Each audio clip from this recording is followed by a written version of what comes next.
Right, some bad news on the development front. One of the parts failed quality control. We know how to fix it, but it'll take some extra resource. It's on hold for now, but you can order the extra work from the laptop at any time.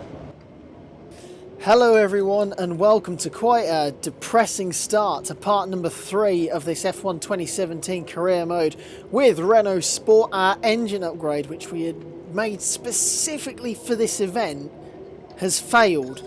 And what a waste of 500 resource points that was. However, our weight reduction on the chassis with the under tray has come, and the durability on the ICE Wear 1 has come as well.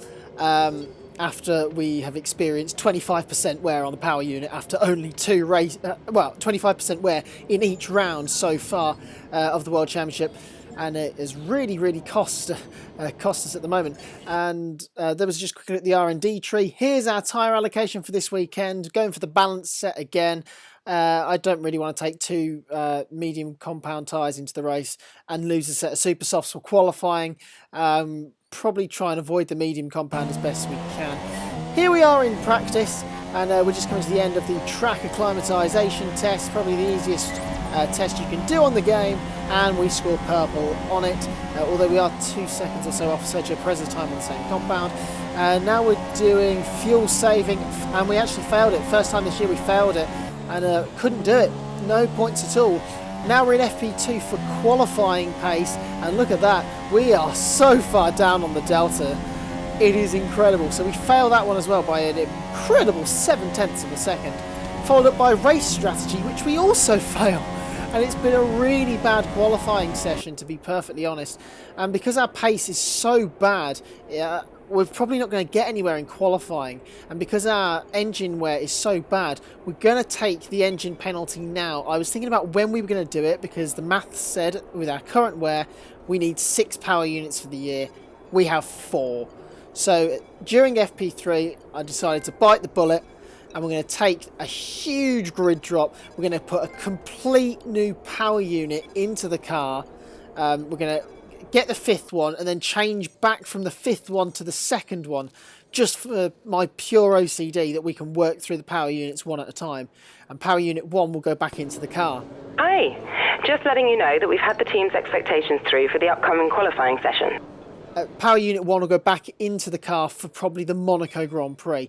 There were our qualifying goals. I think it was 9th and beat Hulkenberg, which is kind of awkward because we don't really want to try use up all our tyres getting to Q3 to beat that objective, given that we're going to start last anyway. So I think we're just going to go for one run in qualifying and see what happens. So over to the commentary box with David Croft for qualifying for the Bahrain Grand Prix. Cars are ready, the drivers are ready. We hope you're ready as qualifying is about to begin here in Bahrain. So here we are in qualifying 1. So as I said, we were doing one run. It does say the 2nd lap. We put on 5 laps of fuel or so, something like that. And we're just doing two runs at it. So our first run was a 1:32.4. That's put us in P12, slower than Marcus Ericsson, worryingly enough. But this lap's been a lot better. We found over half a second just about on this lap, and as we open the DRS just about now, we cross the line. It puts us P10 ahead of the 2 Saubers, behind Danny Kvyat. So we retire from the session, and the times make for grim reading. We were slowest of all, 2/10 away from Stoffel van Dorn. It's been a horrific qualifying session. Thankfully it doesn't matter, because we were going to start from last anyway. But as I said in practice, the pace just isn't there. The setup that I'm using has worked so well in the first 2 races, hasn't really worked in this one. And as well, we've upped the AI difficulty to 103 from 100, which is what we ran in the first 2 episodes as well. So maybe that's part of it as well as the AI being very quick in qualifying and practice, but not great at the moment. We will be starting last. Reputation has fallen. Toro Rosso seemed to be the least impressed with that, along with Force India and Williams. The top 3 teams weren't really too bothered, and we've lost, of course, we didn't beat Hulkenberg either, which is really disappointing. But now our race goals. Hey, how are you? I have some information on the race goals you should keep in mind. So finish 13th, beat Hulkenberg, and be 11th in the Drivers' Championship. So Renault hoping for us to have a good race from last to 13th. 7 cars between us in that position. Ideally, we're going to get, we'll aim for points, but I don't think it's going to happen. And we're trying to have a look at if we can buy anything with the resource points. And we're going to find out pretty simply that we need a minimum of 500 resource points to be able to buy anything at all. So we give up on looking for upgrades, and we're going to need a good race if we're going to be able to put any upgrades on the car for the next race. Failing the practice programs has really harmed us in that respect. But now, over to David Croft for the Bahrain Grand Prix. Bahrain has showed us many times in the past, though, Anthony Davidson, that a good strategy will only take you so far. Beyond that, you need good racecraft and you need good consistency. And a little bit of luck too, I'd say. This is one of those circuits where the safety car always seems to come out just at the right time to condense the field together and mix up the cars on different strategies. It's hard on brakes, it's tough on fuel, and the main overtaking opportunity is down into turn 1, where it's easy to outbrake your opponent and potentially have a bit of argy-bargy as well. Well then, after an exciting qualifying session yesterday, let's take a look at how the cars line up. Sebastian Vettel has a clear track ahead of him today. He starts in pole position, and Lewis Hamilton completes the front row. Looking down the rest of the grid, we have Bottas, Massa, Daniel Ricciardo, and Raikkonen, Verstappen, Perez, Grosjean, and Lance Stroll, Ocon, Hülkenberg, Carlos Sainz, and Magnussen, Kvyat, Alonso, Marcus Ericsson, and Pascal Wehrlein. Van Dorn and a Renault rounds off the grid.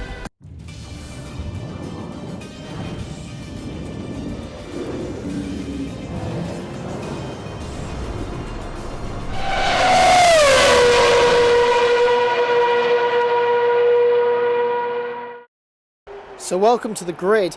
Interestingly enough, our qualifying goal was to finish P9. Hülkenberg only managed P12, so even our teammate couldn't make Q3. There's the strategy for today. We might change that up to 2 soft stints, depending on if the tyre wear works in our favour, and go super soft, soft, soft. But we'll just have to wait with belt and braces. That is my ideal strategy for the day, really, and avoid the medium compound completely as we get the formation lap underway. We kind of take our time, as you can tell, a little bit of the old 2016 trait there, to give us the warmest tyres and brakes on the grid, and hopefully give us a bit of an advantage off the start as we just pull into our grid slot. And now we've got the light sequence initiated. 4 lights, 5 red lights here in Sakhir, and away we go. And it's been a pretty poor start, it has to be said, but better than Fernando Alonso's, who's already lost the position to Pascal Wehrlein and Marcus Ericsson. We flick to the inside, there's a nice crater opening there. We just missed Pascal Wehrlein as we're late on the brakes in towards turn 1, and we're already on the fringes of the points trying to battle away with Esteban Ocon. We have a warning for a contact with Sergio Perez. They're going quite slowly up ahead. Perez making a move on Romain Grosjean. We're in the double slipstream. We pull to the inside and we go up the inside of the pair of them. Lance Stroll's dithering on the apex of turn 4, and we take that position as well, and we've gone from P20 to P8 in the space of 4 corners here at the Bahrain Grand Prix. And while Felipe Massa is holding up the 2 Red Bulls up ahead, can we sneak through? We get very close to the back of Max Verstappen into the hairpin at turn 8, and now we're going to head towards the really horrible triple left-handed corner, which ends in the apex down here at turn 10. And now we're just seeing what the power's like. We've got the same power unit in the back of Max, the same as that Red Bull of Max Verstappen, but it doesn't look like we're gaining too much. And this is the part of the track which has really hurt our lap time in practice and qualifying. And it looks like the 2 Red Bulls are starting to pull away as we get a replay of the hectic start, it has to be said, down here, up here in Sakhir. And you can see Sebastian Vettel led away in towards turn 1. Felipe Massa had a really good start in there as we just dived up the inside. And to be fair, Force Indias gave us room on the apex, and Ocon just got caught on the curb, which allowed us to just fly right around the outside of him in towards turn 2, which definitely worked in our favour. So. And there's us. I don't get what was up with Lance Stroll. He lost 2 places just by dithering on the apex of turn 4. A little bit annoying there. I'm sure Paddy Lowe on the Williams pit will be very annoyed indeed. Look how close we get to the back of this Sauber here as we're late on the brakes. That could have so easily have been an aeroplane crash in the end of our race before it had even begun. And yeah, you can see there's Sergio Perez. I really don't know why we had a collision warning with him. I don't think we actually touched him. I thought we were more likely to touch Esteban Ocon than Perez. and you'll get another view of us just go up the inside of the dithering Lance Stroll. Here's his teammate, in fact, Felipe Massa, who started in 4th place with a beastly start, it has to be said. What a start for Felipe Massa. He's already challenging for 2nd place with the 2 Mercedes in towards turn 1. Vettel leads clearly. There's a contact between Hamilton and Massa, and he just skates around the outside of Bottas, who he does have contact with as well. But Massa briefly up to P3. Here's the onboard with Kimi Räikkönen, a pretty poor start compared to everyone else. He's under threat from Max Verstappen in towards turn 1, but he's late, he's ballsy on the brakes in towards turn 1, and now he's battling Daniel Ricciardo. There's Bottas getting shoved off and going across the curb. That held up these two, an absolute treat, and this was the concertina effect that helped us pick our way into the points. And now we've got Ricciardo trying to go around the outside of Raikkonen in towards turn 4. He holds the inside line, and you can see they almost make contact as they head now towards the S section at turns 5, 6 and 7, and Raikkonen holds the inside line and tries to force Ricciardo out, and eventually Ricciardo has to yield. Whew! And now onto lap 6. We kind of kept with the Red Bulls for a bit, and then they just stretched their legs, and the Force India's got past Romain Grosjean and then just closed in on us, and we're now defending from Sergio Perez down in towards turn 11. And we're already starting to think about our pit stop. When do we pit? Can we stretch this tyre stint out maybe? The tyres don't feel too bad, to be honest, in the lap time. The race pace is quite poor from us, but it's consistent. So it's odd. Our race pace isn't great. We're running mostly in the 1 minute 35s, but we're consistently in the 35s, whereas I'm pretty sure Perez and co can run in the 34s quite easily. Our best lap time's only just in the 1 minute 34s, as here comes Sergio Perez actually on the start of lap 7. I think that's Ocon diving into the pit lane, his teammate getting the undercut, it would seem. Sebastian Vettel has already pitted as well, as Perez does pass us. We go back up the inside in towards turn 1, and we just run the car around the road on the exit of turn 1 and maintain position. And you'll see here, in fact it was the Williams of Lance Stroll that went into the pit lane a little bit early for Williams. Felipe Massa's already pitted the lap before, so there's a possibility that they're doing a 3-stop, or at least Jeff seems to think that both Williams are doing a 3-stop, which could play very much into our hands, given that we're only planning to do 2 stops. So that's interesting. Now we're on to lap 7. I think we're about to come into the pit lane, so defending from Perez is important just to have track position entering the pit lane at the very least. The rest of the leaders pretty much are coming into the pit lane. We do come into the pit lane, and Perez does in fact follow us, and we just about slow down in time for the pit limiter as we're now going down the pit lane. It's going to be a battle of the pit crews now. Force India versus Renault. Perez goes into his box, we go into our box. What's the stop light from the Renault boys? On go the soft compound tyre. It's a pretty alright stop, 2.7 seconds, and we do stay ahead of Sergio Perez. Now we've got to look out for Lance Stroll. Although he's doing a 3-stop, we don't want him to run away if he, with that 1-lap undercut. We come out of the pit lane, we're trying to look for Stroll. There he is, he's just coming down the main straight now. We stay ahead of the Williams, but will Sergio Perez? Lance Stroll on those super soft tyres goes right around the outside of turn 1 and takes what is P18 on track away. But of course there are cars very much out of sync that started on the soft and medium compounded tyre. Now on lap 9 we've got Stroll trying to go around the outside of us in towards turn 11. We hold the inside line, run the car out wide, take our normal racing line and hang on. Now on lap 10 Stroll's going to have another go, is he, into the really tight turn 10. And now we're coming along the straight. Stroll flicks to the inside. He's caught us napping a little bit there. We're usually quick to defend the inside, and we squeeze him right against the white line. We go to the outside just to give ourselves the better racing line, and we just swing the car around the outside of turn 11, and we hold on to P8 now. We're racing for P8 as we see on board with Sergio Perez, just how much we squeeze Stroll to the side there. We gave him such a tight apex into turn 11. He had to brake quite early just to make sure he didn't just miss the corner altogether, as now on lap 10 it might even be the same lap. We've got Stroll yet again trying to find a way around us, and ironically being he's doing a 3-stop, he's quite close to his pit window. Here comes Perez though. He's really going to go 3 wide, I think, down towards turn 1. Perez gets ahead. He's a little bit later on the brakes, but we just go in deeper into the corner. We release the brake, let the car roll into the corner, and we manage to hold on to track position as we get a replay of that. It looked like Stroll was going to be the one to challenge us, but Perez with the double slipstream just goes, thank you very much. There's a gap that just opens between the middle of us, and that allows Perez to get past Lance Stroll, who's not making this 3-stop strategy work for him in the slightest. Now on lap 12, Stroll, I believe, has pulled into the pit lane. Perez, though, attacking us like crazy now. Stroll hasn't pitted yet though, as he tries to go around the outside of turn 4. We hang on to the position. There's a yellow flag behind us. I wonder what's happened here. We're on board with Esteban Ocon, who's coming down towards turn 4, and there it goes. The right rear goes on Esteban Ocon, and right very close to Kevin Magnussen's Haas, in fact, and he's got a limp pretty much the whole way round to get back to the pit lane. And now we've lost him. We haven't lost him from the race, but he's triggered the virtual safety car, and now that ends just at the end of the straight. We made a real mess of the virtual safety car, and that's put us under a lot of pressure from Sergio Perez now as we run down towards turn 4. Perez with a great run. You can see Stroll as well trying to fight for him. We're almost going 3 wide towards turn 4. We just hog the middle of the road, take the apex, run the car out wide, hold on to P7. But yeah, we made an absolute mess of the virtual safety car in the final corner, and it meant we couldn't catch up to the Delta, and then it ended, and we were about a second and a half in the Delta, and Perez was all over the back of us as he attacks us into turn 11 here on lap 13. We're still about to catch Esteban Ocon at that point, so the virtual safety car did him no favours. Now on lap 13 we're just defending. It's just later on in the lap, isn't it, because Ocon still hasn't quite made it to the pit lane. He has now, as Perez goes around the outside of us. We've got Valtteri Bottas on a 3-stop now, just passing us. We got the inside of Perez into turn 1, hang on and claim P16 for our own. But there he goes, around the outside, caught us napping and didn't.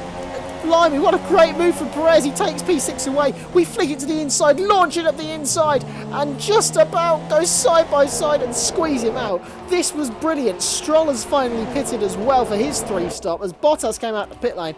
This was brilliant from Perez. Absolutely brilliant. Completely caught us napping. We just took our normal line, and he just got such a better run out of turn 1 and went clean around the outside of 2. Gave him the inside for 3. We couldn't then really get to the inside for 4 early as we would have liked. So we just sat in the slipstream, flicked out at the last minute, and went up the inside and just took the position.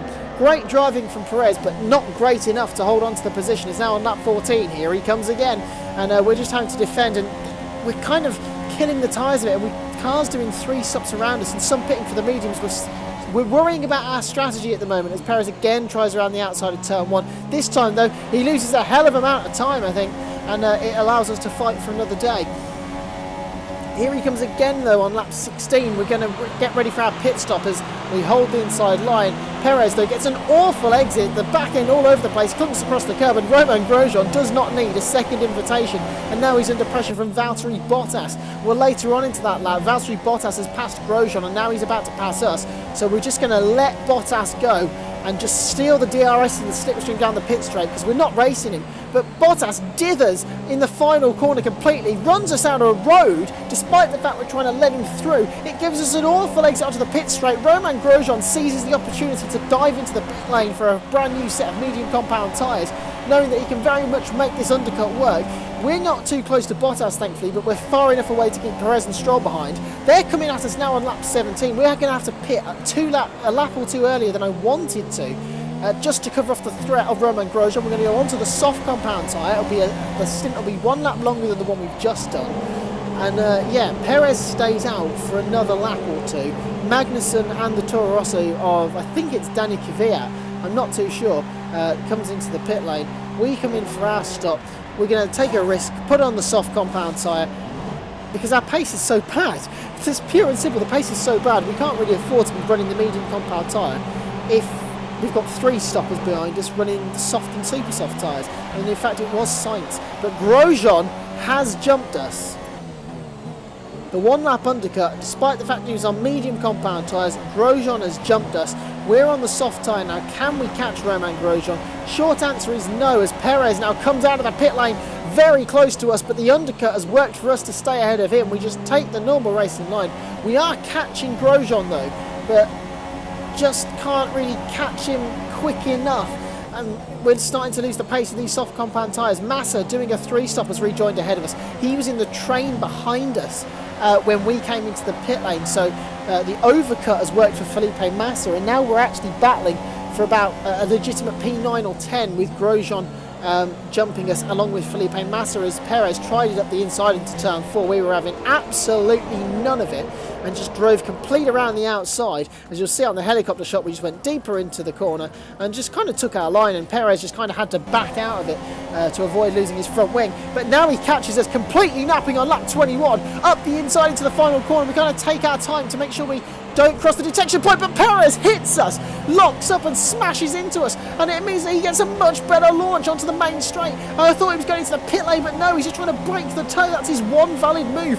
Over to the right hand side, we go to the left hand side, pull out of the slipstream, DRS wide open, brake just before the 100 metre marker board and go around the outside of turn 1 and retake P9 away from Sergio Perez. But as you'll see on the replay in a minute, he absolutely cream crackered us into the final corner, but he hasn't given up yet.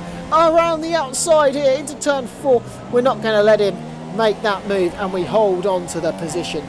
And here is the replay. Look at this, double lockup and just smashes right into us. And we did lose a little bit of our front wing here, but you'll see he gets such an exit out of turn 14, and as we run down the straight, he's just able to get to the inside before we even know what happens, but he just overcooks it, and we can't see him. He was in our blind spot, we just gave him space, and he just smacked us, and it just allowed him to get a better exit, because we had such a bad one after being shoved out onto the curb and the concrete on the outside.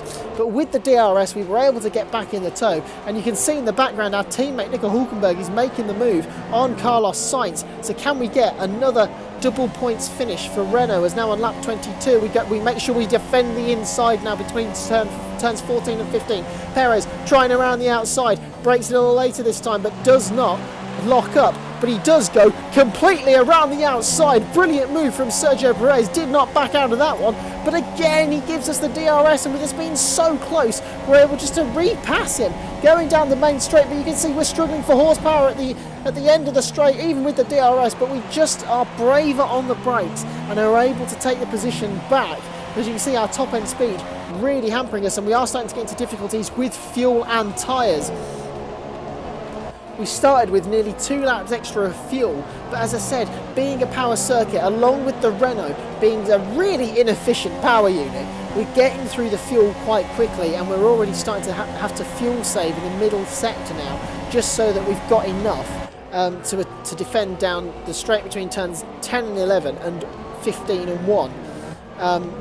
But also the tyres are going off. All this battling is really destroying our tyres. The front left tyre is already really starting to struggle as Perez tries around the outside in lap 23. It's very close. We might make minute contact, I think, but we just about stay ahead. We had to really fight for that one, and now we're having to fight again down in towards turn 15. Perez trying around the outside. We've got a yellow flag in the first sector for some reason, and it's for Marcus Ericsson, is it? He's being lapped by Max Verstappen. He doesn't really get out of the way and just gets tagged by the rear of Verstappen. Very lucky not to give the Dutchman a puncture. But yeah, blue flag's becoming an issue for the leaders, and God only can imagine if they catch our train at the moment, which leads it down to about 15th place at the moment, from 9th to 15th. Here comes Hulkenberg though, down in towards turn 1 of these, going in between us and Perez. We hold the inside line, have to run them both out of road. Perez is able to skate around the outside of Hulkenberg, but already you can start to see the handling of the car is really starting to go. Understeer really starting to develop, because we had to drop the wings to be competitive in a straight line, which already hampered us in the corners. We're also struggling for front end grip now as the tyres really start to go off. Going onto the soft tyre was very much a mistake at the early point we did, and now we're having to defend again on lap 25. Perez around the outside of turn 11. There is contact. We throw up the hand of frustration. There's a yellow flag behind us. We'll get a good view as to what's happened here. It's the two Toro Rosso boys. Kvyat trying to make a move up the inside of Carlos Sainz. Sainz turns in and spins his teammate around. Incredible stuff. There's going to be anger down at Toro Rosso. And at the same point here, we're on board with Sebastian Vettel. 2 yellow flags simultaneously. Vettel going around the outside of Van Dorn. They make contact, and Sebastian Vettel, who was on the podium, has just lost his podium position, and that goes to Max Verstappen now. He's now onto the podium as Vettel gets taken out by a back marker. Now on lap 26, Perez tries to squeeze his way up the inside in towards turn 11. We hang it around the outside. We have to, and Perez, just like Stroll earlier on in the race, had to brake early to make sure he got round the corner. As we'll see on board with Hulkenberg, he had to get out of it because he just wasn't close enough, and we were able just to take our normal racing line, go to the outside and just swing round the corner. Now we're coming to the end of lap 26. Perez again trying a late lunge up the inside of turn 15. That's brave stuff, and it's worked. There's more contact between us and Checo, but look at this from Perez. He's got the inside line. He's got the DRS. We start to squeeze him towards the pit wall, trying to put the frighteners on. Here comes Hulkenberg as well. We dip into the slipstream now. Try and get our way up the inside. Perez opens the door slightly. We don't need a second invitation, and now we leave him at the mercy of our teammate. As you can see, again, Perez, it just seems this race, he does a great piece of driving to get past us, and then does some really shoddy defensive work. And to be fair to Perez, he really kept his foot in it as we started to squeeze him towards the pit wall. You can see Carlos Sainz was challenging our teammate as he was trying to challenge us. All quite crazy stuff, and you can see Lance Stroll on his 3-stop starting to catch us up as well in that very quick Williams. Now on lap 27, Perez forces his way up the inside of turn 15. There's contact between the two of us. We almost get spun around, and yet again we're going to try and squeeze him towards the pit wall, but we've got Hulkenberg coming on the outside as well. This is crazy stuff. Perez drives past us. We dip back into the slipstream. Hulkenberg struggling for top end speed as well. We go back up the inside in towards turn 1. Hold it again, and now Hulkenberg's going to try and skate around the outside, give him the inside for 2. And in fact, Hulkenberg does take the position away from Sergio Perez, and it's a double Renault point scoring position at the moment as we come out to end the penultimate lap and start our final lap. The front left tyre is ruined, 60% wear already. We've only got a tiny bit of fuel to defend with, and we're not even going to waste it yet. We're going to defend like crazy in the middle sector. Hulkenberg goes around the outside. We go too deep in towards turn 1. The front end is going away from us. With Hulkenberg around the outside, we can't turn in. We force him out of road. Lewis Hamilton wins the Bahrain Grand Prix, but the scrap for the back end of the points is probably more exciting than the race he's had out front, although he has beaten the pole sitter Sebastian Vettel. Perez, though, has gone around the outside of Hulkenberg, and the double Renault points positions seem to have been snatched away from us, pure and simple, by my own problems. Gutting. We just couldn't turn the car in. You'll see it on board with Hulkenberg here. It just wouldn't work. We tried to go in and we squeezed him onto the curb. There was nothing we can do. We were on full lock, but the fronts had just completely gone from us, and Perez just goes right around the outside. Hulkenberg a bit more attacking on the brakes, but Perez just has the better run. Now we're on the final lap, as we have been for the last little bit, but Perez trying like crazy to steal P9 away from us. He tries around the outside of turn 11, can't quite make it. We're trying to we've saved a little bit of fuel now to just use to defend and try and save our 9th place finish. I've never defended for 9th place harder in my life, I don't think. It's crazy stuff. We need these points here. Perez coming down towards turn 15, tries around the outside. We hold the inside line. We're just going to run him completely out of road on the exit, and it looks like we are going to hold on. We put it up into Rich, and we finish P9 here in Bahrain. Thank you so much for all your efforts, guys. Everyone has really worked hard for this. Got to keep pushing for sure.